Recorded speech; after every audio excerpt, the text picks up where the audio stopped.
Soundarya Lahari Sloka number 87. Himaaneehanthavyam Himagirinivaasaikachathurau. Himaaneehanthavyam Himagirinivaasaikachathurau. Nishaayaam Nidraanaam Nishi Charamabhaagey cha Vishadau. Nishaayaam Nidraanaam Nishi Charamabhaagey cha Vishadau. Varam Lakshmeepaathram Shriyamathisrujanthau Samayinaam. Varam Lakshmeepaathram Shriyamathisrujanthau Samayinaam. Sarojam Thvathpaadau Janani Jayathashchithramiha kim. Sarojam Thvathpaadau Janani Jayathashchithramiha kim.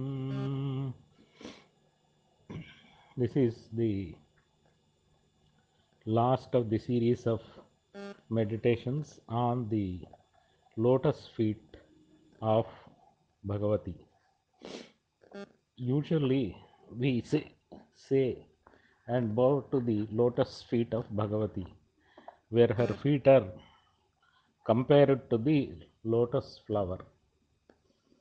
But Jagadguru Adi Shankaracharya says, is it appropriate to compare her feet with lotus? He gives three reasons why the lotus is inferior to the feet of Devi. In fact, he says, Janani Jayathashchithramiha kim. Your feet defeat the ordinary lotus flower. And what is so astonishing about it? He gives three reasons why Devi's feet are superior to the common lotus. Himagirinivaasaikachathurau. They are because she is born to the Himagiri. Himagiri is snow mountain. She is not affected by the snow. Whereas the ordinary lotus flower, Himaaneehanthavyam, it gets damaged by when it is exposed to the snow. So the first comparison is Devi's feet do not perish in adversity, whereas the common lotus perishes in adversity. Nishaayaam Nidraanaam Nishi Charamabhaagey cha Vishadau. The second thing is the ordinary lotus blooms in the daytime and closes in the night, whereas your holy feet, they do not see the difference in the day and night. Nishi Charamabhaagey cha Vishadau.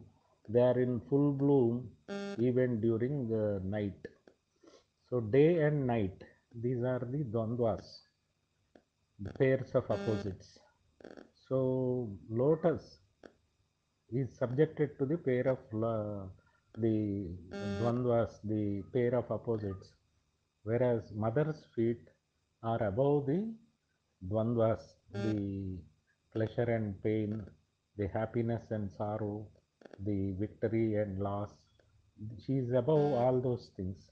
That is what it is hinted by that her feet are in full bloom both during day and night.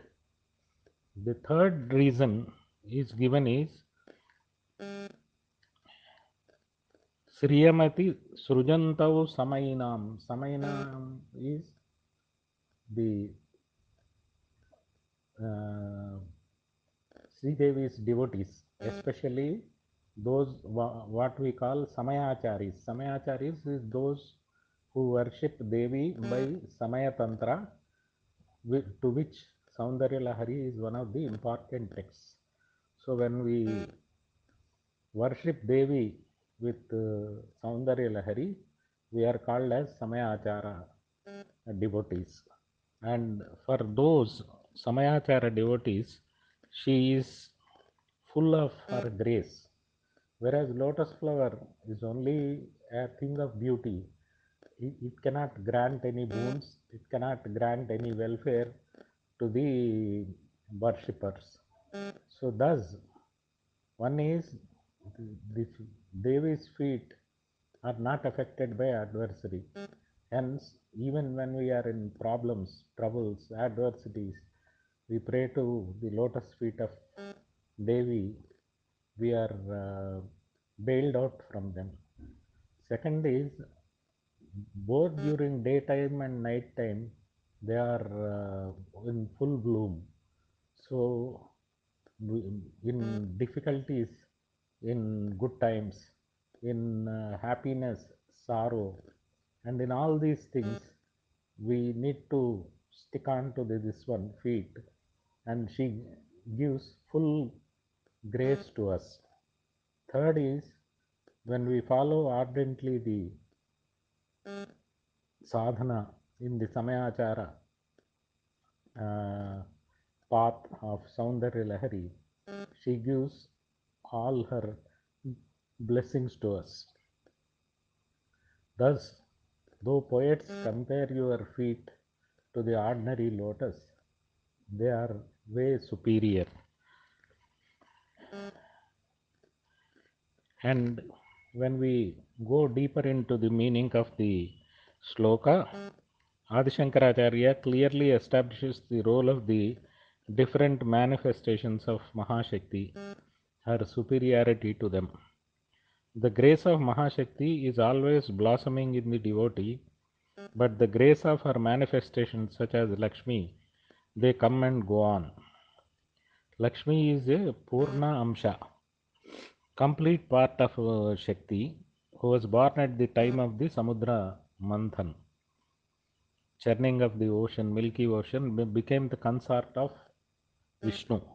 She is the goddess of Vriddhi, that is magnanimous wealth, but her blessings are temporary, like the common lotus flower that closes at night, perishes in the cold, and dependent on the Lakshmi as her feet rest on the lotus flower. Even Lakshmi is inferior to Mahashakti, who supersedes everything and confer blessings that are not subject to time and space. They are eternal and stay with your life after life and guide your evolution. In order to behold the form, one has to leave behind the glittering wealth bestowed by the enchanting Lakshmi, the gift of eloquence bestowed by the learned Saraswati, and the enormous power bestowed by glorious Durga. All the three, the Trinity. This is only possible with the realization that all these siddhis are temporary, even though they are bestowed by the manifestation of Shakti herself.